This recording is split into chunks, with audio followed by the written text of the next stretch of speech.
So just like small pieces of advice in Derby, make sure that everything is tied down. Like, I know guys are going to go in, and personally for me, when I went into Ranger School, I did not realize, I was not like informed on how many tie downs there actually were, but learn the knots that go into the tie downs and be an asset to your guys. Like when there's a leadership changeover, make sure you're actually like communicating the plan with each other.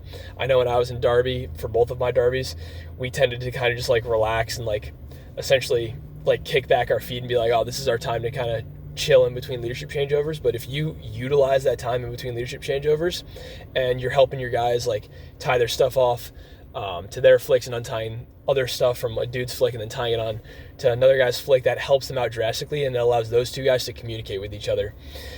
For mountains, make sure that you're utilizing the medics as much as possible, because Mountains is going to have the best funding for receiving pain meds, ankle braces, anything else like that. So make sure you utilizing those medics. When they ask if you need something, tell them, like genuinely be honest with them, so that you can get the pain medication that you need, especially when your legs are suffering and your back is completely destroyed. Or for me, like I slipped a disc when I was in Mountains and I needed like pain meds to essentially keep rucking.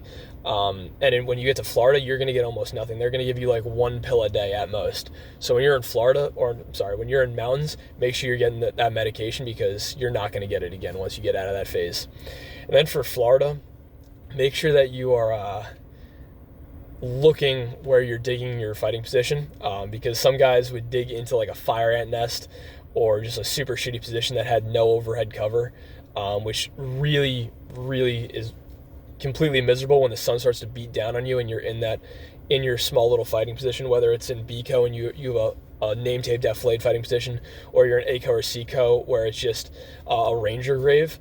Making sure that you have adequate overhead cover, both like built up around your fighting position and from actual tree coverage, is going to be huge to make sure that the sun isn't absolutely zapping the energy out of you, which is going to be very, especially in the summertime when you're on the inverse cycle where you're doing your missions at night and you're essentially resting during the day. It's going to be crucial for you to have shade and have cover so that you can cool your body down and actually get some sleep when you're in the priorities of work.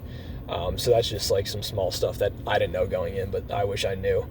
That's just going to be, it's going to mean a lot more to you when you're actually in those phases than when you're kind of just looking on the outside and not realizing like, oh, like this stuff matters.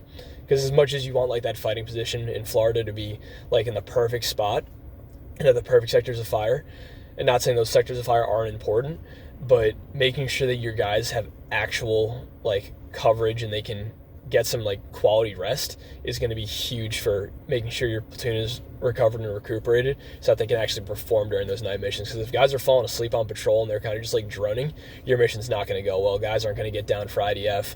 People aren't going to react quickly. People are going to be slow to uptake on orders, or even just to react to like the very smallest things, like when the platoon's halted or when you're calling like a quick map check or anything else like that. Guys are just going to keep walking, and that's how you lose people. So make sure you guys are getting rest throughout all the phases, but especially in Florida when everybody's beat down.